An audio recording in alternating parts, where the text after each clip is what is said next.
Hi hello అండి. Welcome to మీకోసం మన అప్డేట్స్.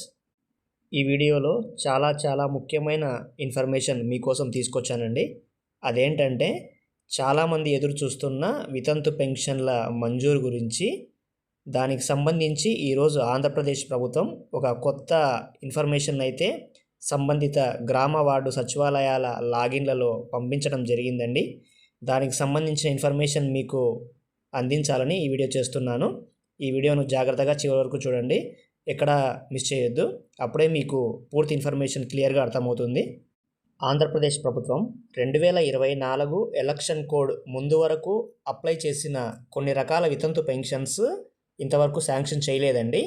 వాటికి సంబంధించి కొన్ని వివరాలు తెలుసుకునేందుకు గాను గ్రామ వార్డు సచివాలయాల స్టాఫ్ లాగిన్లలో వాటి వివరాలు నమోదు చేయమని అయితే వాళ్ళకు ఆప్షన్స్ ఇచ్చారు.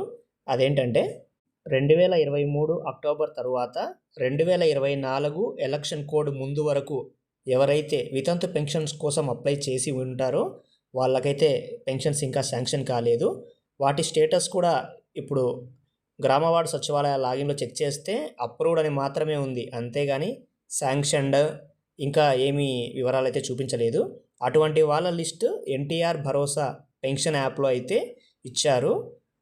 దాని ప్రకారం ఆ సంబంధిత వితంతు పెన్షన్స్ ఎవరైతే అప్లై చేసి ఉంటారో వాళ్ళు ప్రస్తుతం జీవించి ఉన్నారా, లేదా మరణించారా, లేదా ఇతర ప్రాంతాలకు వలస వెళ్ళారా అనే వివరాలు నమోదు చేయమని గవర్నమెంట్ అయితే ఇన్స్ట్రక్షన్స్ ఇవ్వడం జరిగిందండి. మరి అందుకు సంబంధించి ఏ వివరాలు నమోదు చేస్తారు అనే విషయాలు ఈ వీడియోలో మీకు వివరంగా చెప్తానండి. ఈ వీడియోని లైక్ చేయండి. ఇంకా మన ఛానల్ని ఎవరైనా సబ్స్క్రైబ్ చేయకపోతే వెంటనే సబ్స్క్రైబ్ చేయండి. మీరు లైక్ చేయడం వల్ల ఇంకా ఇన్ఫర్మేషన్ తెలియని వాళ్ళకు చేరి వాళ్ళకు కూడా అంతో ఇంతో యూస్ఫుల్ అవుతుంది, అందుకే అండి. ముందుగా గ్రామ వార్డు సచివాలయాల ఎంప్లాయీస్ ఈ ఎన్టీఆర్ భరోసా పెన్షన్ యాప్లో లాగిన్ అవుతారు. లాగిన్ అయిన తర్వాత వాటిలో ఇంతవరకు ఏవైతే మళ్ళీ సర్వే చేయాలనో ఆ పెన్షన్స్ వివరాలన్నీ ఇవ్వటం జరిగిందండి. వీడియోని ఎక్కడ స్కిప్ చేయకుండా జాగ్రత్తగా చూడండి, అప్పుడే మీకు ఇన్ఫర్మేషన్ పూర్తిగా అర్థమవుతుంది. ఈ సచివాలయ ఎంప్లాయీస్ లాగిన్ అయిన తర్వాత ఎవరైనా లాగిన్ కావచ్చండి. ఒక వెల్ఫేర్ అసిస్టెంట్ గారు మాత్రమే కాదు, సచివాలయంలో ఎవరు పనిచేసే మొత్తం అందరి ఎంప్లాయీస్కి లాగిన్ ఇవ్వబడింది అని గవర్నమెంట్ చెప్పిందండి. లాగిన్ అయిన తర్వాత ఇక్కడ కనిపిస్తున్న డాష్ బోర్డ్లో కింద ఇక్కడ చూపిస్తుంది కదండి, వైఫ్ డీటెయిల్స్ క్యాప్చర్ అని, ఆ ఆప్షన్ మీద క్లిక్ చేయాల్సి ఉంటుంది. ఆ ఆప్షన్ మీద క్లిక్ చేసిన తర్వాత ఇంతవరకు శాంక్షన్ కాకుండా పెండింగ్లో ఉన్న పెన్షనర్స్ వివరాలన్నీ డిస్ప్లే చేయబడతాయండి. అక్కడ డీటెయిల్స్ అన్నీ ఓపెన్ అయిన తర్వాత మనకు కనిపిస్తున్న సర్వే లిస్ట్ మీద మనం క్లిక్ చేస్తే ఈ విధంగా మనం ఎంట్రీ చేయాల్సిన వివరాలన్నీ చూపిస్తాయండి.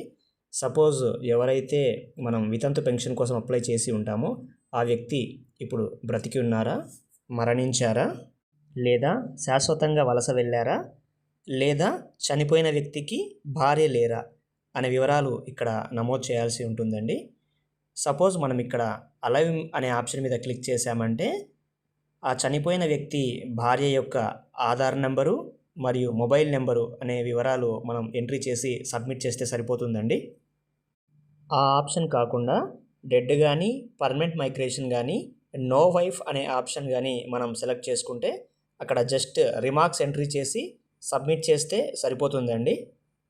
ఈ విధంగా సర్వే చేయమని అయితే గవర్నమెంట్ లాగిన్లో డీటెయిల్స్ అన్నీ ప్రొవైడ్ చేయడం జరిగిందండి.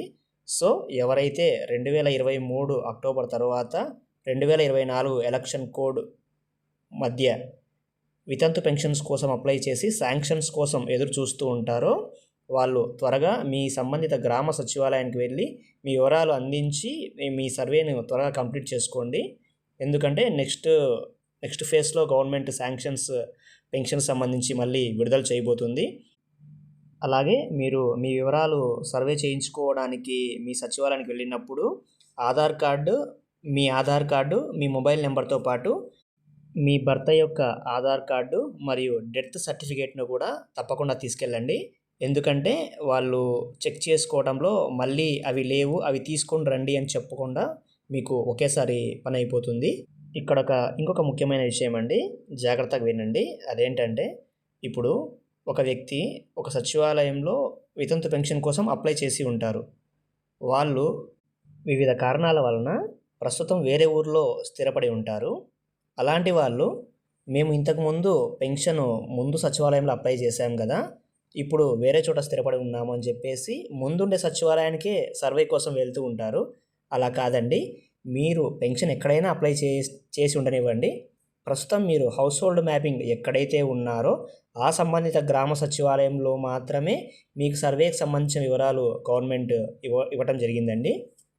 సో మీరు ప్రస్తుతం ఏ సచివాలయ పరిధిలో అయితే మ్యాపింగ్ ఉన్నారో ఆ సచివాలయానికి వెళ్ళి మాత్రమే మీ సర్వే చేయించుకోండి.